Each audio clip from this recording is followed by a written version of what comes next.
কষ্ট পাই তবু থাকি নিজের বাসায়, না থেকে উপায় বা কি? রাজ্যের শাসক দলের অন্দরের কোন্দলের ফল যে ভুগতে হচ্ছে হতদরিদ্র পরিবারগুলিকে।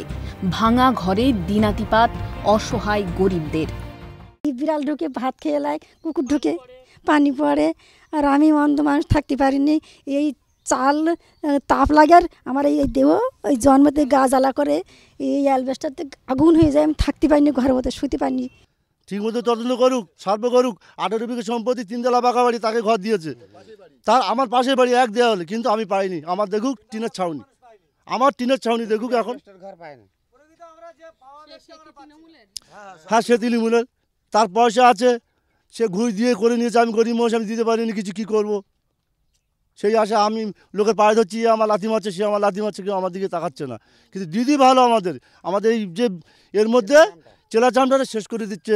এই দিদির এই যে জিনিসটাকে এরাই শেষ করে দিচ্ছে পুরো। অথচ শাসক নেতারা মহা সুখে অট্টালিকাতে নিজেদের মধ্যে কোন্দলে ব্যস্ত। সন্দেশখালীর বেড় মজুরে এবার আবাস যন্ত্রণা। তৃণমূলের অন্তর্দ্বন্দ্বের জেরে আবাসের টাকা না পাওয়ার অভিযোগ। আবার কোথাও বা কাটমানি দিলে পাওয়া যাচ্ছে আবাসের টাকা। কোথাও আবার তালিকায় নাম থাকা সত্ত্বেও মেলেনি আবাস যোজনার ঘরের পাওনা টাকা। না, একবার শুনেছিলাম বলে আমাদের নাম এসছে, কিন্তু আমাদের ঘর পাইনি। আচ্ছা, আবাসের নাম এসেও ঘর পাননি? না, আমার ঘর বলে নাম এসছে তোমাদের, কিন্তু সে ঘর আমরা পাইনি। বললো নাম এসেছে? না, যারা ওই আসে ভোটের জন্য ওরাই বলেছে যে আমাদের না, তোমাদের নাম আছে, কিন্তু পরে দেখতেছি নাম নেই।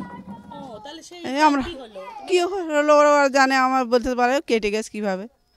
ভাঙা টালির ঘর, বসে যাচ্ছে, মাটির ভার রাখা যাচ্ছে না। আবাসের টাকা আসেনি? না, এখন তো পাচ্ছি নি। ঘর হলে ভালো। একবার এসেছিল, ঘর চেপে গেছে,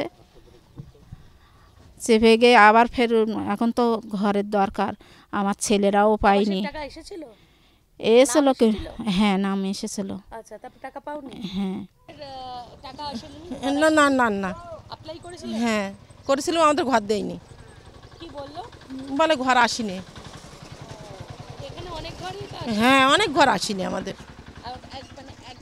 একবারও কি দেখেছিল আবাস থেকে? না না, নাম এসেছিল? হ্যাঁ এসেছিল, সে নামে ঘর পাইনি আমরা। যদিও মুখ্যমন্ত্রীর গলায় সেই সহানুভূতি আদায়ের মরিয়া চেষ্টা। কোন দুষ্ট লোকের খপ্পরে পড়বেন না। অন্যদিকে বেড় মজুরের দরিদ্র পরিবারগুলির অসহায় অবস্থা। আবাস যন্ত্রণা তো বটেই, এছাড়াও একাধিক সমস্যায় জর্জরিত তারা। তার মধ্যে অভিযোগ তৃণমূলের অন্তর্দ্বন্দ্বের। ফলত বঞ্চনার শিকার বেড় মজুরের বাসিন্দারা। তাদের এই কাতর অনুনয় কি মুখ্যমন্ত্রীর কানে পৌঁছবে? যুব মাজারের ভিতরে নিজেদের ভিতরে পলিটিক্স করে গরিব মানুষের ঘরের নাম কেটে দিচ্ছে।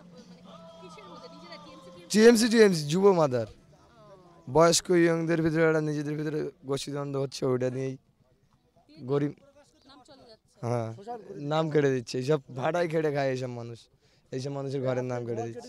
10 কাঠা সম্পত্তি নিয়ে আমরা বাস করি, আশা কর আবার কেটে দিয়েছে।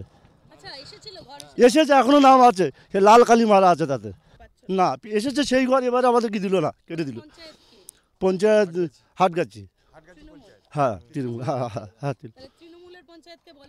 বলেছি, বলে ও আমাদের হাতে হাত নেই, ওপর থেকে করেছে। 2013 সালে নাম এসেছিল, তাহলে 55 সিরিয়ালে। সে আমার ঘর পাইনি। সেই নামটা কোথায় চলে গেল কি জানবো, আমার কম্পিউটার চেক করে দেখেছিলাম, ছোট কার্ড দিয়ে, খাদ্য সুরক্ষা কার্ড দিয়ে চেক করে দেখেছিলাম 2013 সালে 55 সিরিয়ালে নাম আছে। তারপরে সেই টাকা পেলেন না। এই সন্দেশখালীর বেড় মজুর সহ একাধিক এলাকায় এমন যন্ত্রণার দিনাতিপাত দরিদ্র আমজনতার। এই এলাকাগুলি চলতি বছরে উত্তাল হয়েছিল শেখ শাহজাহানের কুকীর্তির কারণে। উঠে এসেছিল মহিলাদের সম্ভ্রমহানির মতো গুরুতর অভিযোগ। এদিকে নুন আনতে পান্তা ফুরায় সংসারে। প্লাস্টিক দিয়ে রোদ বৃষ্টি ঠেকানোর বৃথা চেষ্টা তাঁদের। এদিকে একেবারে বর্ষ শেষে মুখ্যমন্ত্রীর সময় হল সন্দেশখালীতে পা রাখার। উত্তাল সময়ে নয়, পরিস্থিতি যখন শান্ত, তখন তিনি সেখানে গেলেন সান্ত্বনা পুরস্কার নিয়ে। আদৌ কি তিনি ভাবেন এই হতদরিদ্রদের কথা, নাকি এরা শুধুই ভোট ব্যাংক? তৃণমূলের ভেতরের কোন্দল সম্পর্কে, এই দুর্নীতি সম্পর্কেও কি অজ্ঞাত তৃণমূল সুপ্রিমো মমতা বন্দ্যোপাধ্যায়? বেড়মজুর এলাকা ঘুরে দেখলাম আমরা। বেড়মজুর 2 এলাকায় প্রচুর মানুষের নানান সমস্যা রয়েছে। তার মধ্যে অন্যতম সমস্যা হচ্ছে আবাসের টাকা। তো অনেকেই আবাসের নাম এলেও টাকা পাননি, আবার অনেকে বলছে আবাসের নামই আসেনি, অথচ যে বাড়িতে তারা থাকছেন, যেভাবে কষ্ট করে তারা থাকছেন, তাতে দেখে মনে হচ্ছে এইভাবে এই বাড়িতে থাকা যায় না। অনেকেই কেঁদেও ফেলছেন যে স্বামী নেই, ছেলে নেই, অসহায় মহিলা একা ভাইপোর বাড়িতে থাকেন। বারবার আবেদন করার পরেও তাড়িয়ে দিয়েছে পঞ্চায়েত থেকে, কিন্তু আবাসের জন্য নাম পর্যন্ত পাঠায়নি। কিন্তু তারা আবেদন করছেন মুখ্যমন্ত্রীর কাছে আবাসের টাকা বা ঘর যেন তারা পান, অন্তত বাংলার বাড়ি যেন তারা পায়, এমনটাই আশা রাখছেন এখানকার মহিলারা। ক্যামেরায় গোপাল তপাদারের সাথে অভিরূপা হাজরা, ক্যালকাটা নিউজ।